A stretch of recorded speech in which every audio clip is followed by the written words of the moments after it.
Maurice Ogeta amepokea mafunzo mengi ya kijeshi na usalama katika nchi nyingi kwa miongo miwili iliyopita.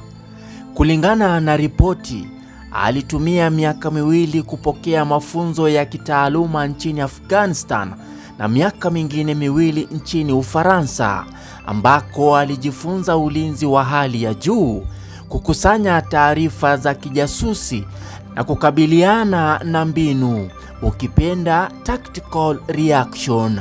Anasemekana kuwa amepata mafunzo ya vikosi maalum vya Israel kwa miaka 15 na vikosi vya Urusi kwa miaka 10.